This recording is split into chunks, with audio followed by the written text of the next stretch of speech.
how to solve the bigtech Pandigital algorithm. I am Rafael Del Nero, a Java champion, and in this video, we will explore what is a pan-digit number and we'll solve it in code. Okay, so let's explore what is this algorithm exactly. The definition of a Pandigital algorithm is a number that contains each digit from 0 to 9 at least once. The concept can also be extended to numbers that include each digit from 0 to a certain number. And on top of that, a Pandigital number doesn't need to be necessarily from 0 to 9. It could be 1 to 4 or 0 to 5. So the important thing is that we have the correct range and the number appears at least once. So examples of a Pandigital number could be 1, 2, 3, 4, 5, 6, 7. So if we had here 3, 3, that wouldn't be a Pandigital number because we are repeating a number. Or if we are missing 3 here, this wouldn't be a Pandigital number as well. So keep in mind that we have to have a range, and within this range, we have to have all the numbers, and we can't repeat the same number. And in the example of a 5 Pandigital number, it could be 4, 5, 2, 0, 1, 3. And if we remove, for example, the number 4, that wouldn't be a Pandigital number anymore. And for a 3 Pandigital number, from 1 to 3, 3 to 1 is a Pandigital number as well. Okay, so now that we know what is the problem, let's go to the algorithm. Okay, so let's now develop the algorithm, and those are the test cases. So as you can see, 1, 2, 3 is Pandigital. 1, 1, 2 is not, because we have a number repetition, so we have 1, 1. And on this one, it's not also Pandigital because we are missing the number 4. And this one is also not Pandigital because we are missing the number 4 and we are not starting from number 1. So when you're doing a code challenge for an interview, you have to ask questions, because if you start writing the code without the clarity of what problem you're solving, it's potentially a deal breaker and you might be rejected for the opportunity right away. So it's important for you to make those clarifying questions. So for example, in this algorithm, we're going to be starting always from 1. Otherwise, the number is not Pandigital. The final range number can go to 9. We can't repeat a number, and we have to transform the string to character. And the other important thing is that in many code challenges, you can't use autocomplete. So if you want to do that on IntelliJ, you can come over here, can go to settings, and there is this option here, code completion. And you can disable all of those flags, and then you won't have code completion. So it's good for your practicing, and that will help you to pass in the interview when you're doing a real test. And also use the programming language you're more used to it. So even though you're going to write a little bit more of code with Java, if you're more used with Java, use Java. If you're more used with Python, go for Python. Because the programming language really doesn't matter for a code challenge. And the other thing is to break down the problem. So before starting the problem, it's good to write down what you're going to do, and then you start coding the algorithm. So the first thing I'm going to do is to create an array. So array will represent the numbers that were seen, and I'm going to use the length of the string as the size of this array. And now we have to iterate over the digits of this string. So remember that a string behind the scenes is an array. So I can even show you here that it's an array, right? Let's create this variable here, each number, and we're going to transform this string to a char array. And we have to check if each number of the array is within the range. So we have to compare here as a character, because if we do that, we would be comparing the number that corresponds the ASCII table. If you're not familiar with the ASCII table, this is the ASCII table. And if we do a comparison with a car and an integer, what's going to happen is that if we are comparing the number 1 as car with an integer, we would be actually comparing the number 49, because the number 49 corresponds to number 1. You can go deeper into that if you want. It's an important concept to keep in mind. I just wanted to explain to you about the ASCII table. We also want to make sure that each number is less or equals to the length. Why we are doing that? Because we know that in this case, we're going to be always starting from index 1. And if there is a number that is greater than the length, then we know for sure that this is not a Pandigital number, right? Then let's open here. And by the way, we are doing that here because we are transforming the length from int to character. So here we are not comparing exactly the number int, but we are comparing the number correspondent to the ASCII table. So if the length of our array is 3, we would be comparing 51, actually. To clarify here, because I know this is a bit confusing, but keep in mind that always when we are using characters, the computer behind the scenes will use the ASCII table numbers to process this data. Right away, if this condition is not true, we will return false. Then we will know for sure that this is not a Pandigital number. And for each number, we will get the index. So the index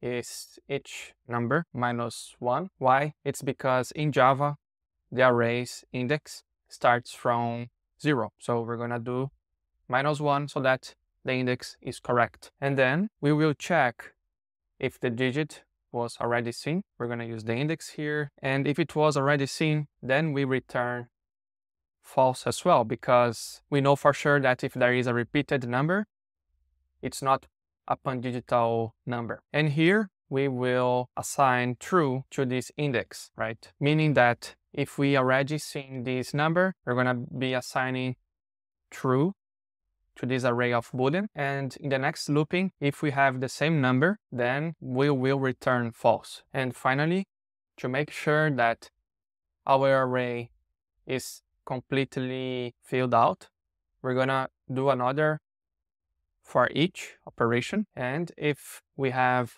one element of this array that wasn't seen, then we return false. If everything looks good, we will return true. And this will mean that the number is a Pandigital number. So now to fully absorb algorithm, let's debug the code. So let's see the test case of 1, 2, 3. So let's debug the code. The first thing is that we get the length of this input, and in this case it's 3, right? So we can check that here on IntelliJ. Let's continue. And here we transform our input to a character array, and we can see how it gets. So when we transform this string to a character array, we have an array of 1, 2, and 3. And like I said, we have the car, which is number 1, and we have also the code from the ASCII table. So for example, for number 1, it's 49, number 2, 50, and number 3, 51. For example, here on number 1, we can see clearly that we have the code 49, for number 2, 50, and for number 3, 51. And now let's continue with our code. So this is our restriction, because we know that the range will always start from 1, and the range can't also be less. So the final range number can't be also greater than the length of the array. And the other detail is that since we are comparing a character here, we need to do this conversion so that we also have the ASCII code, because if we try to use only input length, then we would be comparing 49 with 3, and this condition would be always false. So that's why we do this conversion. So in Java, we can convert an integer to a character if we do character plus integer. Okay, so once we have our condition, then we get the index number, and here we subtract each number by 1 because, like I said, the array index starts from 0. And very important, we need to subtract a character with another character. Otherwise, it won't work. And when we do that, we get an integer of index 0. And here, since we didn't see the number 1 yet, this if condition won't be fulfilled. And for number 1, we're going to set this array as seen. So we're going to set this array as true. For index 0, we have the value of true. So let's go to the second iteration. Now we have number 2, and it's the same process. We're going to get the index for number 2, which in this case is 1. And we're going to set the second element as true as well. And now number 3, which is the same as 51 in the ASCII table. And since this number wasn't seen yet, we won't return false, and we will assign true to the last element of our array. And then the looping is finished, and now we will iterate over our array completely to make sure that all digits are there. And since all the digits are seen, this means that this number is Pandigital. Now let's debug the number 3, 2, and 1. So it's pretty much the same here. For the index, we're going to do this calculation -1 again, and we're going to set the index 2 as true, now index 1 as true, now index 0 as true. Now we will double check if all of those numbers were seen, and in this case, this will also return true, so it is a Pandigital number. So in this case, it will fall in the condition that the number is the same. So let's see that. We have the number 1, and since this number was already inserted in this array, we will return false. So let's now check this use case. So on this use case, we don't have the number 4. So let's continue the debugging. So in this case here, since the number 5 is greater than the length of the array, then there is no need to continue the iteration because we know already for sure that it's not the right range, right? So we don't even need to continue this operation. So it's not a Pandigital number. And the other thing that the interviewer will always ask you is about the Bigon notation. So this for looping is ON because we are iterating over the amount of characters we have in the input. And this other loop is also ON because we are iterating over the number of input characters. And the space complexity is also ON because we are creating this array and we are inserting one character on each iteration. So space complexity and time complexity. So now let's create the Pandigital algorithm in the case that the range is flexible. The first thing we will check is if m is greater than n or input is null. And again, those would be questions you would be making to your interviewer. So it's important to ask if the input could be sent as null, or you also have to ask if m could be greater than n, because like I said before, if you start coding without making questions, you might be rejected.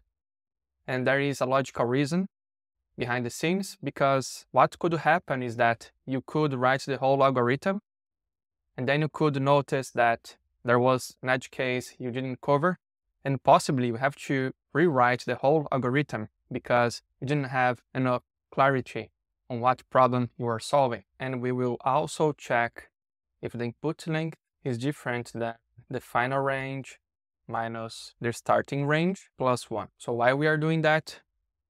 If the input length is different than the final range and the start range, and the start range plus 1, it means that the parameters are invalid and it's not a Pandigital number. So we can return right away false. And then we're gonna again create the array of Boolean. So on this array, we're gonna store all the digits that were already seen, and we're gonna put here the length. So the size of this array will have the same as the length of the input text. And then we're gonna do a for each operation so that we iterate over each character. So we transform the input string to a character array. And to make our conditions easier here, let's convert our character variable to int.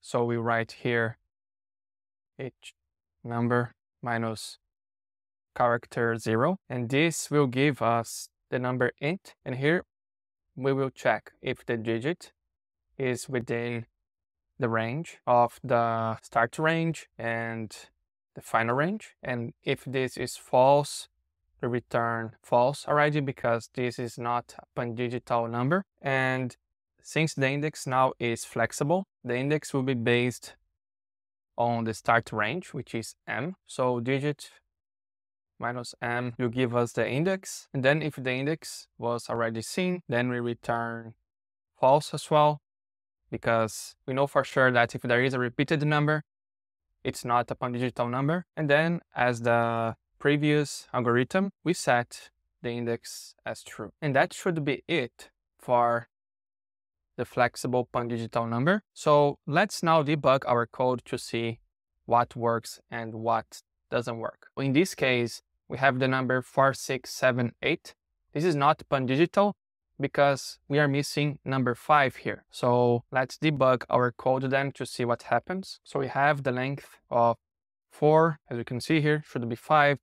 So we are starting from 4 and we end on 8. And we have to remember that it's inclusive, right? We should have number 4, 5, 6, 7, 8, which is the total of 5 numbers. Therefore, this will return false. So this is not Pandigital. So in this case, it is Pandigital. So we have number 1, 2, 3, and 4. It starts from 1 and it ends on 4. So let's debug it. So this is false, and the length, which is 4, is also 4. So I'll find here. Then we create the Boolean array again. We iterate over this character array, and here we convert our character to integer. So this conversion here, what we are doing. So remember that the number 0 in character is the same as 48 in the ASCII table. And what will happen is that if we subtract, in this case, our number is number 1, which is the same as 49, we are subtracting 49 to 48, which is the same as 1. So this is a common technique we use to convert a character to an integer number. And if we want, for example, to convert the character of 3, we follow the same logic because the character 3 is the same as 51 and 0 is 48. And then if we do 51 minus 48, it is equals to 3. So remember that whenever you want to convert a character to an int number, you can simply subtract to the character of 0, and then we're going to get the int number. Okay, let's continue here. So we have the digit of 1, and it's the first one, and 1 is within the range, is within m and n. So to get the index, we have to subtract the digit to the start range, and then we check here if this number is already in the array. In this case, it's not, so we assign this index to true. Now let's go to number 2. We have number 2, and again here doing the conversion. So if we subtract 48, we get the result of 2, and then we get the integer number of 2, which is what we need. And then we check if the digit is within the range, and we subtract the digit with the start range. And in this case, the result will be 1 because it's the second element. We assign this number to true, and then we follow the same logic. We subtract 51 to 48 from 0 in the ASCII table, and we get the result of 3. The number is within the range, and we get the index of 2. We assign the value true for the third element. Then we keep going, and the number 4 is within the range. We keep going. Then we get the index of 3, which is the last index, and then we assign the last element as true. So that number is Pandigital. Now let's check this one, which should also fail because we are missing the number 5. So let's test this number. And since the range is wrong, it's going to return false here right away, meaning that this number is not Pandigital. So now let's run this number, and as you can see, it's wrong because it should have here 2, 3, 4, 5, and 6, but we don't have the number 3, and we don't have the number 5, and we have number 8, which is not even the number. So let's check that. So as you can see, on this condition, since the range is different, we're gonna get false here. So let's now check the number 2, 4, 3, 6, and 5. So since the range starts from 2 and it ends on 6, we're also passing here 2 and 6. So let's run again this program. So this should be true. Here we transform this digit to an integer, and we keep going. So far we have 3 elements as true. So let's see the number 6. So number 6 is within the range. So if we do 6 minus m, we get our index, which would be the last one. So it's index 4. And now we're going to see our last value being updated to true. Yeah, as you can see here, it's true. And now we have number 5, which will be inserted on the 4th position of the array. So the index is 3, and we assign these elements to true. Therefore, this number is also a Pandigital number. So now, as every interviewer would ask you, what is the time and space complexity? So the time complexity here is O(n). Why? It's because we are iterating over an array with n characters, and the space complexity is also O(n).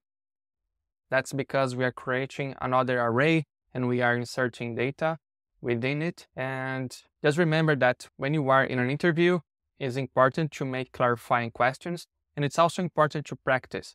So go to HackerRank, go to LeetCode, watch videos, learn the concepts so that you get sharp when you have the code challenge interview. And I also have a special gift for you. I have the Challenger Developer book, which you can download for free in the description of this video. So download it, learn the principles to boost your career, and never stop learning and never stop practicing, because then you're gonna get sharp for any technical interview. That's pretty much it, Challenger. I'll see you in the next one.